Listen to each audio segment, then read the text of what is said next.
అనిశ్చితి పెరిగినప్పుడు పెట్టుబడిదారులు జాగ్రత్తగా ఉంటారు.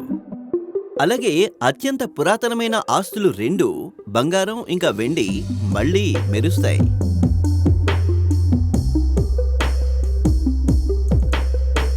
మే 2025లో బంగారం 10 గ్రాములకు 94,999కి అమ్ముడుపోయింది.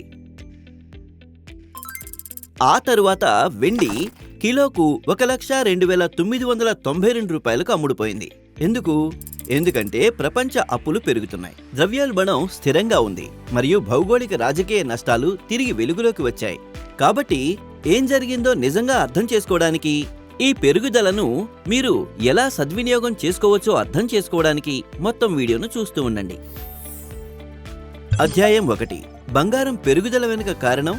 ఈ సంవత్సరం ప్రధాన క్రెడిట్ రేటింగ్ ఏజెన్సీ అయిన మూడీస్ అమెరికా క్రెడిట్ రేటింగ్ ను తగ్గించింది. అంటే ప్రభుత్వం తన రుణాన్ని తిరిగి చెల్లించే సామర్థ్యంపై వారికి తక్కువ నమ్మకం ఉంది. ఎందుకంటే అమెరికా జాతీయ అప్పు 13,060 లక్షల కోట్లు దాటింది, లేదా $36 ట్రిలియన్.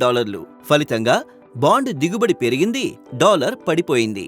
ఇంకా పెట్టుబడిదారులు బంగారం వైపు పరిగెత్తారు. అయితే ఇదేమీ కొత్త కాదు. ప్రతి పెద్ద సంక్షోభం ద్వారా, అది మాంద్యం, యుద్ధాలు లేదా మహమ్మారైన, బంగారం సురక్షితమైన స్థావరంగా నిలిచిపోయింది. ఇప్పుడు మన దేశాన్ని జూమ్ చేసి దగ్గరగా భారతదేశాన్ని ఒకసారి చూద్దాం. అధ్యాయం 2. భారతదేశంలో పెరుగుతున్న బంగారం కథ.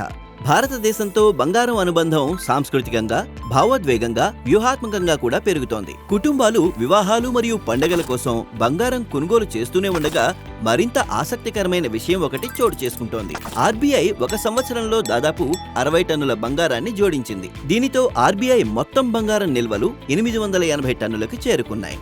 ప్రపంచ వ్యాప్తంగా కేంద్ర బ్యాంకులు కూడా అదే చేస్తున్నాయి. డాలర్ నుండి దూరంగా బంగారం వంటి ప్రత్యక్ష ఆస్తుల వైపు మొగ్గు చూపుతున్నాయి.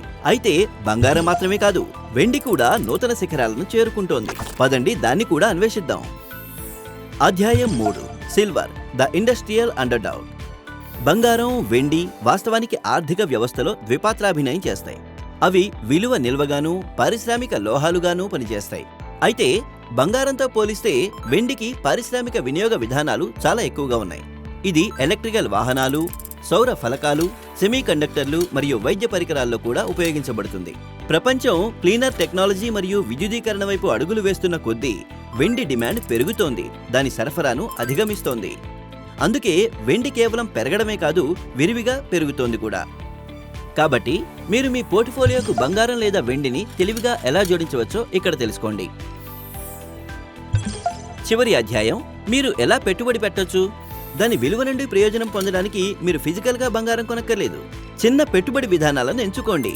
అంటే ఐసిఐసిఐ ప్రుడెన్షియల్ ఈటీఎఫ్లు లేదా ఇతర ఐసిఐసిఐ ప్రుడెన్షియల్ మ్యూచువల్ ఫండ్ పథకాలు. ఇవి మీ సమగ్ర సంపద వ్యూహాన్ని పెంపొందించుకోవడానికి రూపొందించబడిన లాంగ్ టర్మ్ డైవర్సిఫికేషన్ స్కీమ్స్. ముగింపు. వెండి, బంగారాలు కేవలం మెరుపుల కోసం మాత్రమే కాదు, అవి మీ ఆర్థిక భవిష్యత్తుకు మార్గనిర్దేశం చేస్తాయి, ముఖ్యంగా ప్రపంచం అస్థిరంగా అనిపించినప్పుడు. కాబట్టి మీ పోర్ట్ఫోలియోకు డైవర్సిఫికేషన్ అవసరమైతే కొంత మెరుపును జోడించాల్సిన సమయం ఇదే కావచ్చు. క్రింది వ్యాఖ్యల విభాగంలో మీ అభిప్రాయాలు మాకు తెలియజేయండి. Thank you for watching. Mutual fund పెట్టుబడులు మార్కెట్ ఒడిదుడుకులకు లోబడి ఉంటాయి. స్కీమ్కి సంబంధించిన అన్ని పత్రాలను జాగ్రత్తగా చదవండి.